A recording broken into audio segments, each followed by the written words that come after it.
Razones para la anarquía. Noam Chomsky. Es un lingüista, filósofo, politólogo y activista estadounidense, profesor emérito de lingüística en el Instituto Tecnológico de Massachusetts. Razones para la anarquía. Apuntes sobre el anarquismo.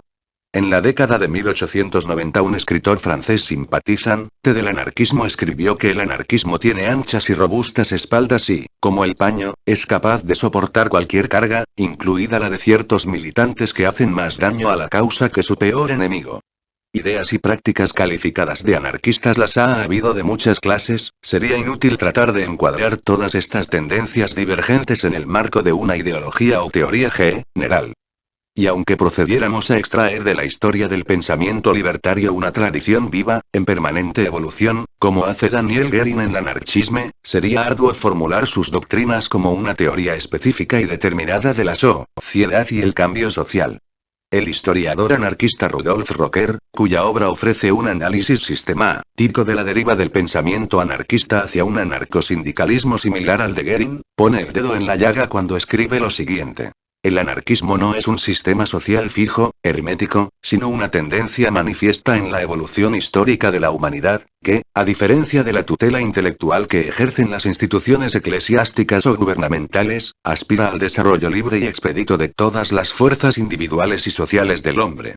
Ni siquiera la libertad es un concepto absoluto, es solo relativo, pues tiende a expandirse sin cesar y a alcanzar ámbitos cada vez más amplios de las formas más diversas. Para el anarquista, la libertad no es un concepto filosófico abstracto, sino la posibilidad concreta y fundamental que tiene cada ser humano de desarrollar plenamente las facultades, capacidades y talentos que le concede la naturaleza y ponerlos al servicio de la sociedad. Cuanto menos interfiera en este desarrollo natural del hombre el control eclesiástico o político, tanto más eficaz y armoniosa llegará a ser la personalidad humana y mejor muestra dará de la cultura intelectual de la sociedad que la ha engendrado. Cabría preguntarse qué interés puede tener el estudio de una tendencia manifiesta en la evolución histórica de la humanidad en el que no encuentra expresión ninguna teoría social concreta y pormenorizada.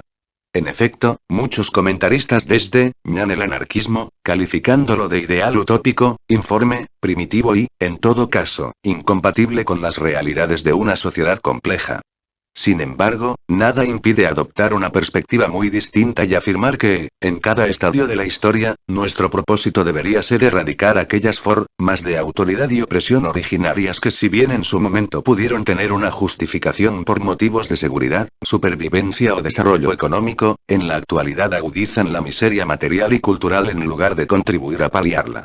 Desde este punto de vista, no hay ninguna doctrina del cambio social fija, válida para el presente y el futuro, como tampoco existe necesariamente una idea concreta e inalterable de las metas hacia las que debería tender el cambio social. Nuestra comprensión de la naturaleza humana y de la variedad de formas viables de sociedad es sin duda tan rudimentaria que cualquier doctrina con pretensiones universales debe contemplarse con el mayor escepticismo, del mismo modo que deberíamos desconfiar cada vez que oigamos que la naturaleza humana o los imperativos de la eficiencia o la complejidad de la vida moderna requieren tal o cual forma de opresión o autocracia.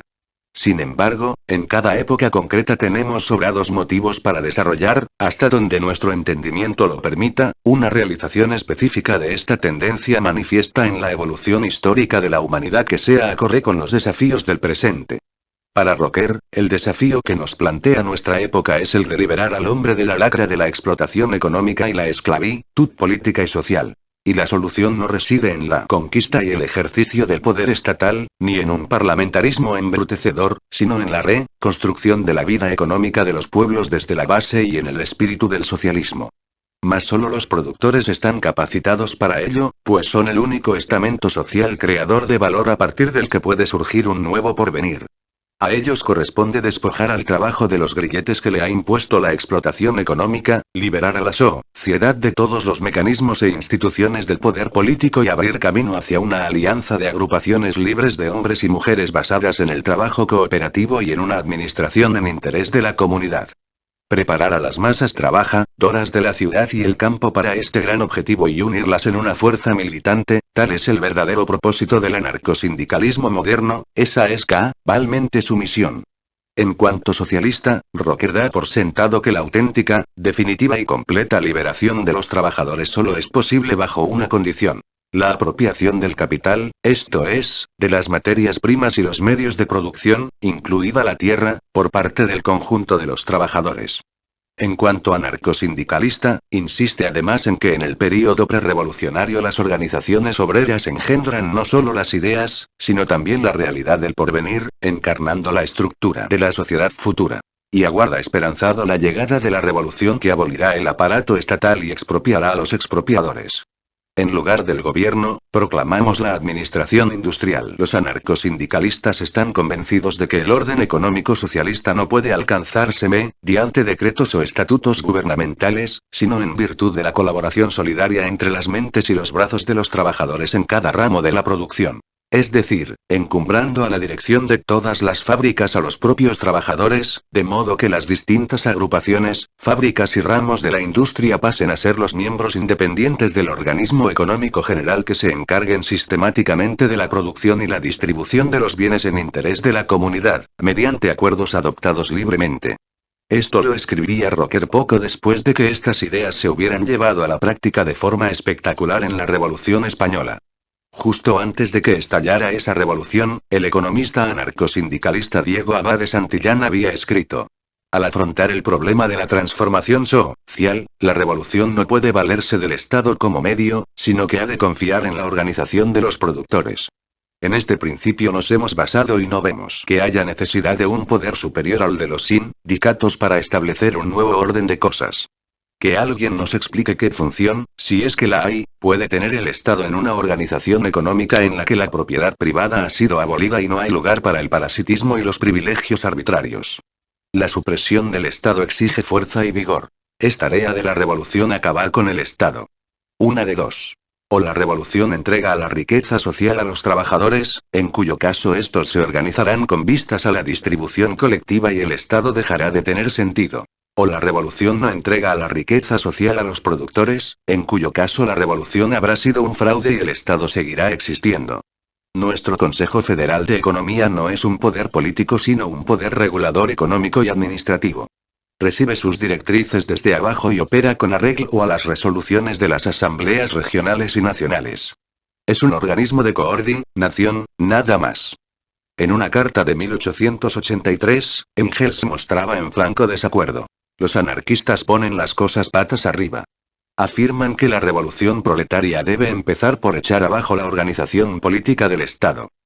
Pero hacerlo en un momento como este equivaldría a destruir el único organismo que el proletariado victorioso tiene a mano para imponer la autoridad recién conquistada, mantener a raya a sus adversarios capitalistas y llevar a cabo esa revolución económica de la sociedad sin la cual su victoria terminará inevitablemente en una nueva derrota y una masacre de obreros similar a la que puso fin a la Comuna de París. Por su parte, los anarquistas y, con singular elocuencia, Bakunin advertían de los peligros que entrañaba una burocracia roja, llamada a convertirse en la mentira más vil y deleznable que ha urdido nuestro siglo.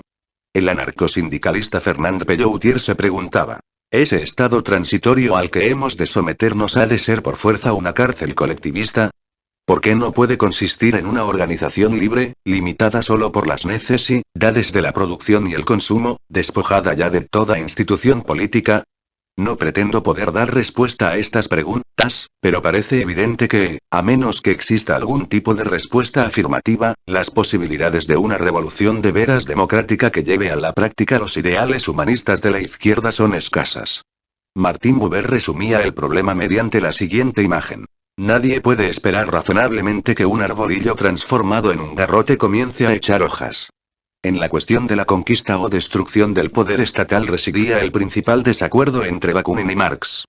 De un modo u otro, el problema se ha planteado repetidamente a lo largo del siglo que ha transcurrido desde entonces, enfrentando a socialistas libertarios y autoritarios.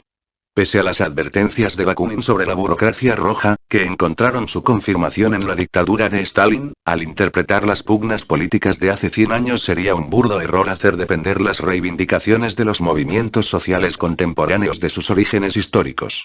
En particular, es engañoso ver en el bolchevismo un marxismo llevado a la práctica. Mucho más atinada sería una crítica del bolchevismo por parte de la izquierda a la luz de las circunstancias históricas de la Revolución Rusa. El movimiento obrero de la izquierda anti-bolchevique se opuso a los leninistas porque no sacaron suficiente provecho de los levantamientos rusos para fines estrictamente proletarios. Los bolcheviques, prisioneros de su entorno, usaron el movimiento radical internacional para satisfacer necesidades específicamente rusas, que no tardaron en identificarse con las del partido estatal bolchevique. El componente burgués de la revolución rusa comenzó a manifestarse en el propio bolchevismo. El leninismo pasó a formar parte de la socialdemocracia internacional, distinguiéndose hasta última solo en cuestiones estratégicas. A mi entender, si de la tradición anarquista hubiera que entresacar una sola idea rectora, debiera ser la que enunció Bakunin cuando, al hablar de la Comuna de París, se describió a sí mismo en estos términos. Soy un amante apasionado de la libertad y creo que es la única condición para el desarrollo y crecimiento de la inteligencia, la dignidad y la dicha del hombre. No me refiero a esa libertad puramente formal otorgada, delimitada y reglamentada por el Estado, mentira sempiterna que, en la práctica, se traduce siempre en los privilegios de unos pocos merced a la esclavitud del resto. Y tampoco a esa libertad individualista, egoísta, mezquina y ficticia, pregonada por la escuela de Juan Jacobo Rousseau y otras escuelas del liberalismo burgués que consideran que el Estado, al delimitar los derechos de cada cual, es la condición de posibilidad de los derechos de todos, idea que conduce de modo inexorable a la reducción de los derechos de cada cual a cero. No, me refiero a la única clase de libertad digna de veras de tal nombre, la libertad que supone el desarrollo pleno de las facultades materiales, intelectuales y morales latentes en cada individuo. La libertad que no reconoce más restricciones que las determinadas por las leyes de nuestra naturaleza. Restricciones que no pueden considerarse propiamente tales, puesto que las leyes de las que derivan no nos han sido impuestas por ningún legislador externo, ya se encuentre a nuestra altura o por encima de nosotros, sino que nos son inmanentes e inherentes, y constituyen la base misma de nuestro ser material, intelectual y moral. Estas restricciones no limitan nuestra libertad. Antes bien, son sus condiciones reales e inmediatas. Estas ideas surgen de la Ilustración. Hunden sus raíces en el discurso sobre el origen de la desigualdad entre los hombres de Rousseau. En los límites de la acción del Estado, de Humboldt. En la insistencia de Kant, al defender la Revolución Francesa, donde la libertad es la condición previa que permite adquirir la madurez necesaria para ser libre y no el premio que se otorga tras alcanzar dicha madurez. Tras el auge del capitalismo industrial, nuevo e imprevisto sistema de injusticia, el socialismo libertario es el que ha preservado y difundido el mensaje humanista radical de la Ilustración y los ideales liberales clásicos, pervertidos más tarde para servir de sustento a una ideología que respalda el orden social emergente. De hecho, los mismos postulados que condujeron al liberalismo clásico a oponerse a la intervención estatal en la vida social son los que hacen que las relaciones sociales capitalistas les resulten igualmente intolerables. Es evidente, por ejemplo, en los límites de la acción del Estado de Humboldt, que se anticipó y tal vez inspiró a Mill, y sobre la que volveremos más adelante. Esta obra clásica del pensamiento liberal, concluida en 1792, es en su misma esencia, si bien de forma prematura, profundamente anticapitalista. Las ideas que expone han de ser podadas hasta hacerlas irreconocibles para transmutarlas en una ideología del capitalismo industrial. La visión de Humboldt de una sociedad en la que las ataduras sociales sean sustituidas por vínculos sociales y el trabajo se haga por propia voluntad, recuerda al primer Marx y sus reflexiones sobre la alienación del trabajo cuando es algo ajeno al trabajador, y no forma parte de su naturaleza, cuando no conduce a su realización personal sino a la negación de sí mismo, a su agotamiento físico y su degradación mental, el trabajo alienante que relega a algunos trabajadores a labores propias de los bárbaros y convierte a otros en máquinas, despojando así al hombre de una característica connatural a su especie: la actividad consciente y libre y la vida productiva. Del mismo modo, Marx concibe una nueva clase de ser humano que necesita a sus congéneres. La asociación obrera viene a ser así el verdadero impulso constructivo para crear el tejido social de las futuras relaciones humanas. Es cierto que el pensamiento libertario clásico, partiendo de premisas de gran calado sobre la necesidad humana de libertad, diversidad y libre asociación, se opone a la intervención estatal en la vida social. Pero conforme a las mismas premisas las relaciones de producción, trabajo asalariado y competitividad del capitalismo, así como su ideología del individualismo posesivo, deben juzgarse profundamente contrarias al ser humano. El socialismo libertario puede considerarse, con toda propiedad, el auténtico heredero de los ideales liberales de la Ilustración. Rudolf Rocker describe el anarquismo moderno como la confluencia de las dos grandes corrientes que desde la Revolución Francesa fueron adquiriendo su expresión característica en la vida intelectual de Europa. El socialismo y el liberalismo, y sostiene que los ideales liberales clásicos embarrancaron en la realidad de las formas económicas capitalistas. El anarquismo es por fuerza anticapitalista, pues se opone a la explotación del hombre por el hombre. Pero también rechaza el dominio del hombre sobre el hombre. Rocker insiste en que el socialismo será libre o no será de ninguna manera. En el reconocimiento de este hecho radica la profunda y genuina justificación de la existencia del anarquismo. Desde este punto de vista, el anarquismo podría verse como el ala libertaria del socialismo. Este es el enfoque que adopta Daniel Goering al estudiar el anarquismo en l'Anarchisme y otras obras. Goering cita a Adolf Fischer, quien afirmaba que todo anarquista es socialista, pero no todo socialista es necesariamente anarquista. Del mismo modo, Bakunin, en su manifiesto anarquista de 1865, donde sentó las bases de su proyectada Fraternidad Revolucionaria Internacional, estableció el principio de que sus miembros debían ser, antes de nada, socialistas. Un socialista consecuente debe oponerse a la propiedad privada de los medios de producción y a la esclavitud asalariada que conlleva, por ser incompatibles con el principio de que el trabajo debe asumirse libremente y permanecer bajo el control del trabajador. Como dijo Marx, los socialistas aspiran a crear una sociedad en la que el trabajo no sea solo un medio de vida, sino la primera necesidad vital, meta irrealizable cuando el trabajador se somete a la autoridad de otro o precisa algo más que su propio impulso. Aunque alguna forma de trabajo asalariado pueda resultar menos odiosa que otra, ninguna puede eliminar la miseria del trabajo asalariado mismo.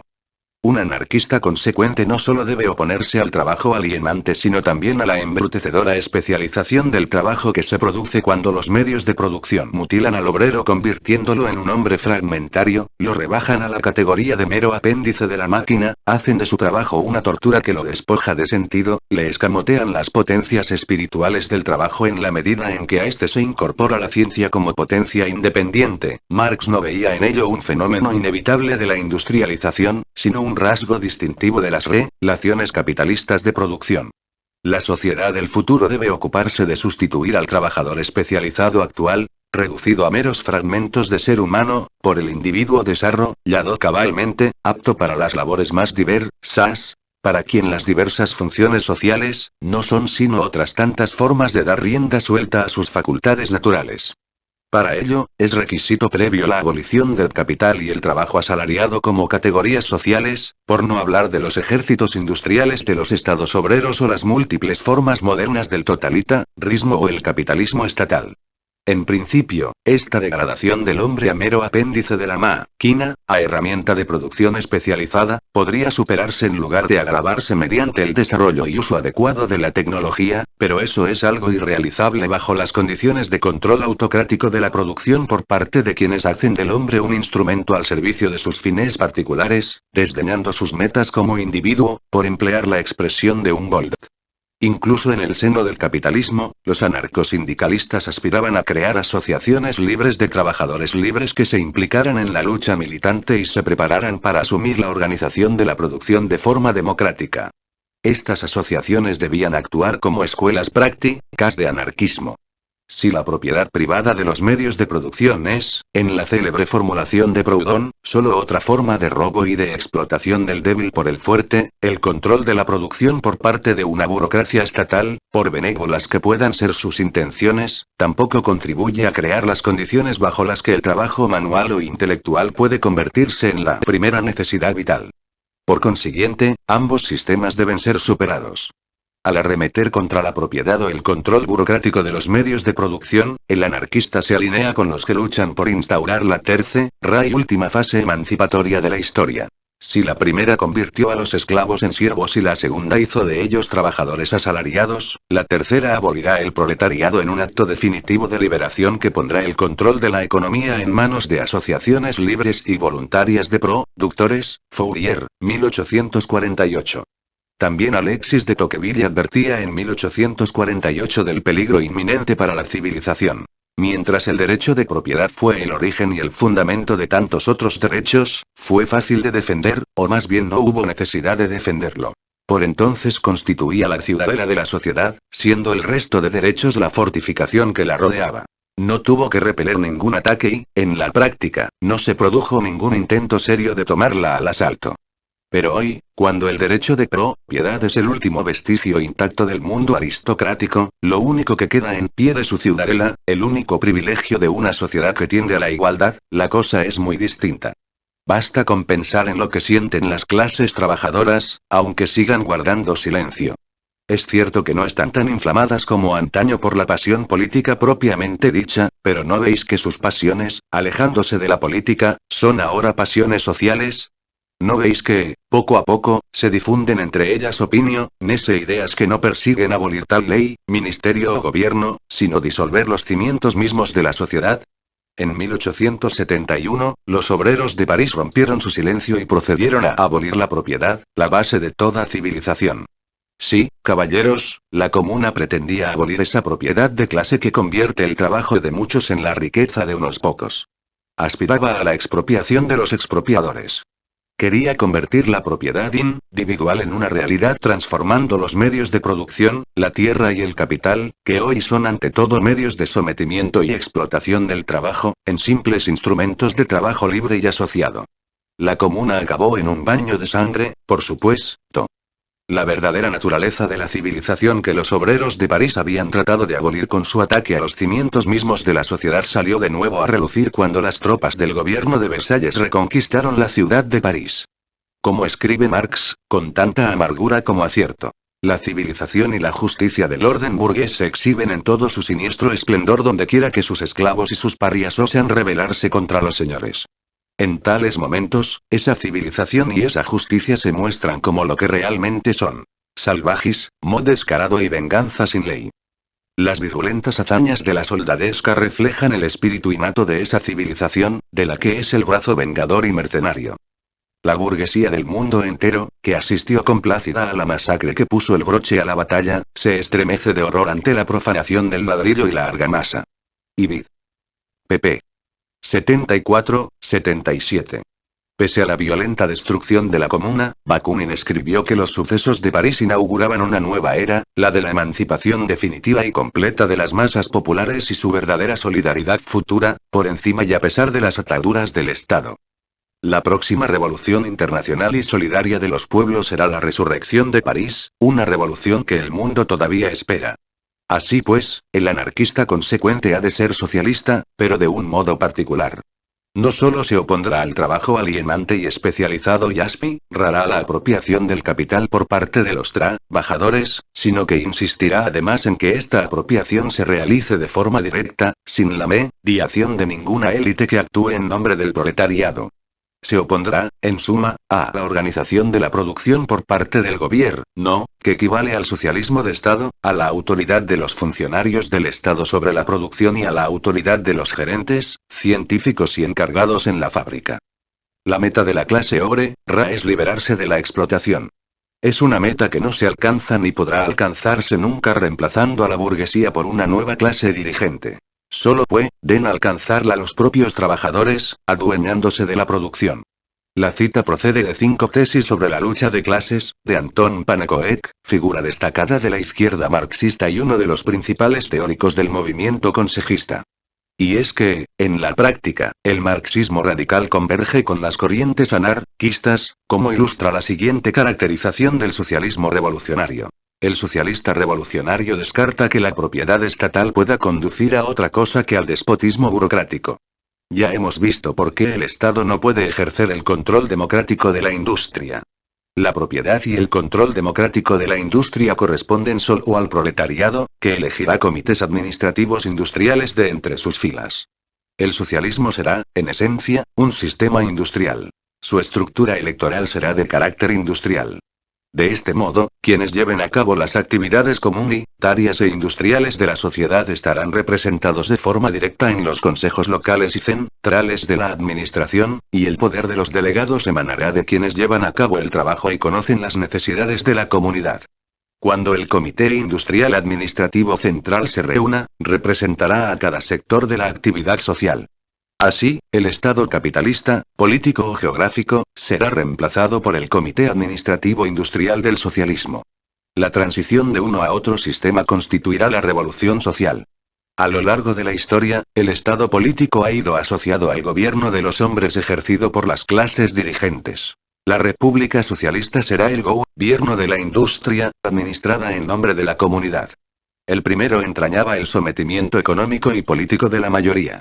La segunda traerá la libertad económica de todos y será, por tanto, una verdadera democracia.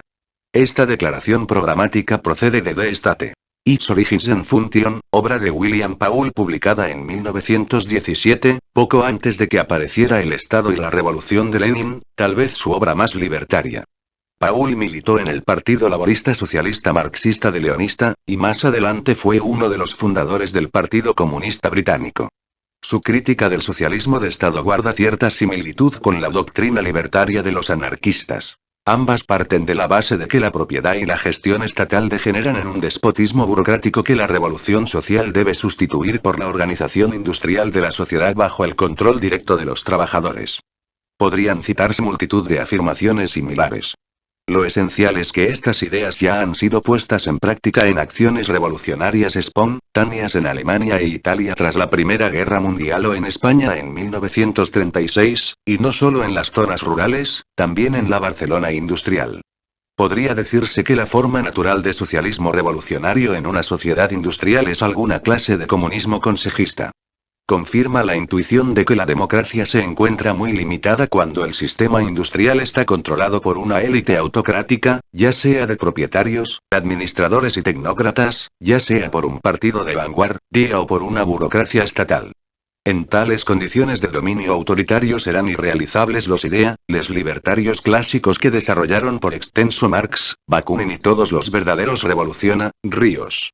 El hombre no será libre de desarrollar su potencial plenamente y el obrero seguirá siendo un hombre fragmentario, degradado, mera herramienta de un proceso productivo dirigido desde arriba. La expresión acción revolucionaria espontánea puede inducir a error.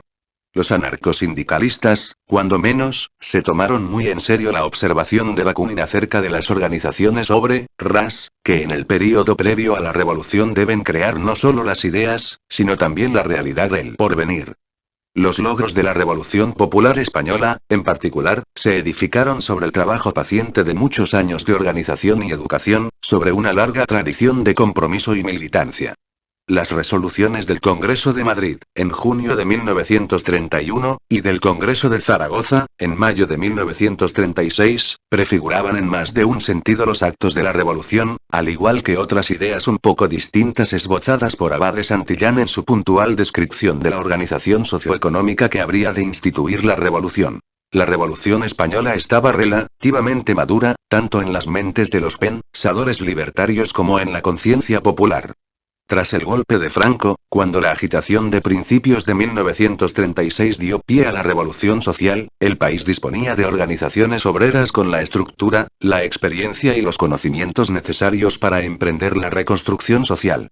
En su introducción a la antología de textos sobre la colectivización en España, el anarquista Agustín Souchy escribe: durante muchos años, los anarquistas y sindicalistas españoles convirtieron la transformación social en su prioridad. En sus asambleas sindicales y en sus periódicos, folletos y libros se discutía continua y sistemáticamente el problema de la revolución social. Esta es la labor que se esconde tras los logros espontáneos y la obra constructiva de la Revolución Española. Las ideas del socialismo libertario, en el sentido descrito, han permanecido soterradas en las sociedades industriales de los últimos 50 años. Las dos ideologías dominantes han sido el socialismo estatal y el capitalismo estatal, este último, en Estados Unidos, cada vez más militarizado por razones obvias. Pero de un tiempo a esta parte se ha reavivado el interés por las ideas anarquistas. Las tesis de Anton Pannekoek que he citado proceden de un panfleto reciente de un grupo radical obrero francés, Informations Correspondance Ouvrière. Las palabras de William Paul sobre el socialismo revolucionario se citan en un artículo de Walter Kendall presentado en el Congreso Nacional de Control Obrero de Sheffield en marzo de 1969. En los últimos años, el movimiento de control obrero se ha convertido en una fuerza política pujante en Inglaterra, organizando numerosos congresos, editando gran cantidad de panfletos y captando el apoyo de los principales sindicatos del país. El sindicato UNI-DO de Obras de Ingeniería y Fundición, por ejemplo, ha adoptado como política oficial el programa de nacionalización de industrias básicas bajo el control de los trabajadores a todos los niveles. En la Europa continental los progresos son equiparables. Por supuesto, los sucesos de mayo del 68 avivaron el interés por el comunismo consejista y otras ideas afines en Francia y Alemania, al igual que en Inglaterra. Dado el conservadurismo general de una sociedad tan ideologizada como la nuestra, a nadie sorprende que en Estados Unidos estas iniciativas brillen por su ausencia.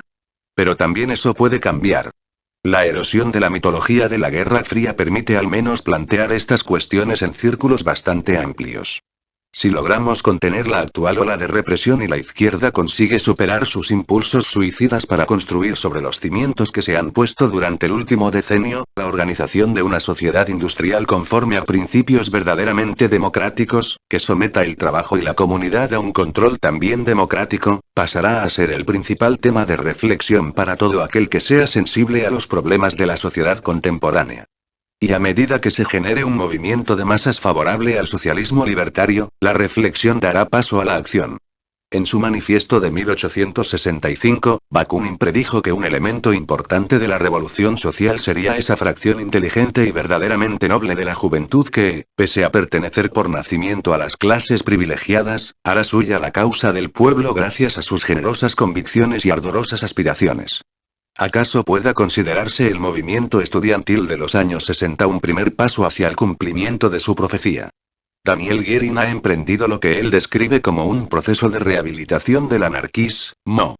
Sostiene y, en mi opinión, de forma muy convincente que las fructíferas ideas del anarquismo han conservado su vitalidad y, una vez revisadas y cribadas, podrían ayudar al pensamiento socialista contemporáneo a tomar un nuevo rumbo, y contribuir a enriquecer el marxismo.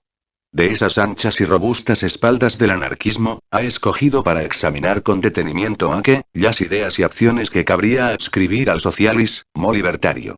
Es algo natural y oportuno. Dentro de este marco da cabida tanto a los grandes portavoces del anarquismo como a los movimientos populares inspirados por sentimientos e ideales anarquistas. Guérin no se ocupa únicamente del pensamiento anarquista, sino también de las acciones populares espontáneas que en el transcurso de la lucha revolucionaria son las que, en la práctica, crean las nuevas formas sociales. Se ocupa por igual de la creatividad social y de la intelectual. De los logros del pasado Guérin trata asimismo de extraer lecciones que puedan enriquecer la teoría de la liberación social.